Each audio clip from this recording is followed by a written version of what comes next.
Today we're going to be showing you some GY6 swap tricks and tips. So the first thing you're going to notice is when you put this, which is your brake cable, you might, when you squeeze it's going to go all the way to the handlebar. And to alleviate that, you're going to take this off, which is the lever, with this, I believe it's an 8mm screw or a nut, and you're going to change this and pivot it out more. What that's going to allow you to do is, once you do that, you're going to actually push this in, put the screw on, and adjust it. And that will actually give you a nice firm feel. Make sure that the spring is on there. And that's going to allow you, like I said, to actually be able to lock up your back brake. Next thing is the shock. We like to put, depending on how low you want, but this is the shock that you're going to install. Usually make sure that the offset is facing this way. This is how you actually make it longer and then tighter. Once you're done with that, you set this to set it. You can turn these to make the spring tighter so you have more rebound or a tighter rebound. Once you put this on, the angle that you're going to need is not going to be allowed. You will have to grind this down so that it will pivot more. These two edges right here you would grind down. If you want, when you put this on, you can pivot it like this, and then you can adjust it for your height. Right here, this is your spacer.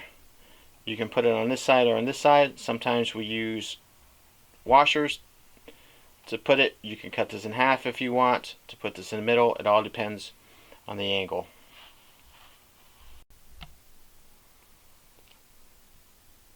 Alright, we're going to show you right now. A lot of times this cable hits, so we're going to show you an easy fix for this.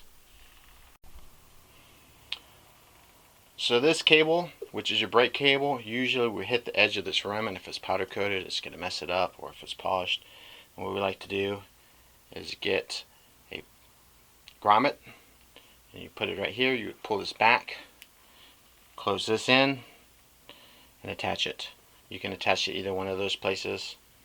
We like to put it here. It doesn't matter if you have an ankle biter or a regular, just a stock CVT cover. It's still going to work the same, and it's going to pull this away. Don't forget, when you are installing a short axle for the fatty wheel, don't forget to get the gasket. If you get this and you're still getting some leaks in the corners here, we recommend you just use some RTV, black or red, and you'll be good. So when you get your motor, you're going to have two hoses. It's going to come together. You're going to pull them apart. What we do is we cut this, actually route this hose here. This is your vent for your transmission. And then on this hose, this is off of your valve cover. We run this down like this, so if you have any drips, it's going to come down here as well, and it's not going to go all over the place.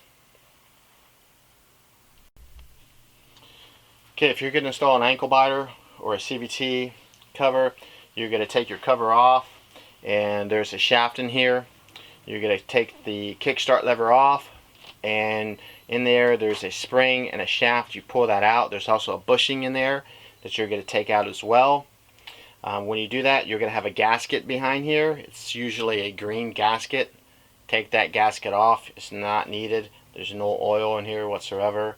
This is pretty much what it looks like: the belt, clutch, variator, dry face. And then you put this on without using the gasket. You don't need any RTV back here. It just goes from metal to metal. This right here is your ground wire on an HER harness. You're going to run this to the starter cover or the starter. You can run it here, you can run it here, and you also will have another ground at the end. This wire also may be green as well. You also have another green wire, and we usually run it to the valve cover on this side, so it's the opposite from this side. We'll try to get in here and show you a picture.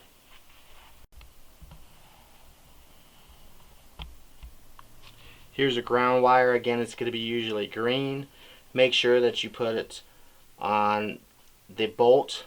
Do not put it on the back side of the valve cover. All you have to do is take out that bolt and put the eye through the bolt and put it back in. Put some Loctite on there, you're good to go. So when installing a GY6 swap, one of the most important parts of your swap is charging. You need to make sure that you have proper grounds. And one of the things that we see is a lot of people, they powder coat the frames, such as this one. And when you make these, touch them together, it is not grounded. So what we recommend is when you open this up, you grind in between here so that metal is touching metal. You're not going to grind it all the way down here up to here. Just, you're going to see two little circles, and where they meet is where you need to grind that powder coat or paint off. So when they touch together, they're making a good ground. You're going to do it on all 4 bolts. So when you get your motor, it's either going to be shipped wet or dry. Wet meaning it has oil, dry meaning there's nothing in it. We always recommend that you drain whatever's in there, start fresh. The drain plug is right here. It's a 17 millimeter. You can just use a open-end wrench or a socket. It works best. You would actually open this up, crack this open so that you get air into the system and fill it up. When you fill it up, we recommend that you use 9/10. Everyone has their own different amount of oil, but we use 9/10. We do not use the dipstick. We actually fill it all the way up until there's this much left, and that's 9/10. Again, when you're checking the oil, it should barely register. As you see right here, it's not up to here, it's not here. The GY6 is at a different angle when you do a swap, so it's not going to register on the dipstick. Like I said, 0.9 liters of oil and you should be good. And then we'll show you on the other side the transmission lube. When you're changing your short axle, you're going to have to drain your transmission fluid. Again, on a brand new motor, it's either going to come wet or dry. You definitely would take this off. It's this one right here. Tilt it and drain out the oil.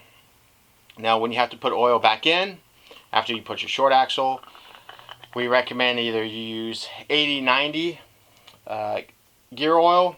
You can get this at your local auto store. We have a gear oil that has a little tip here that you can cut off. Put it right in here and squeeze it in till it falls out. If you don't have this, you can go to your local store and use a turkey baster. You can use a cap with a piece of hose to get into here, or you can tilt your motor all the way over and fill it that way. The problem with that is you will overfill it. So when you tilt it, make sure that you tilt it up right again so that it flows out. And then once it starts flowing out, you put your screw back in. So later on, we're going to show you some more tips and tricks when installing a GY6. We're going to try to do some basic stuff. We're going to talk about a clocking flange, an all-in-one riser, jetting, and grounds, some common problems as well.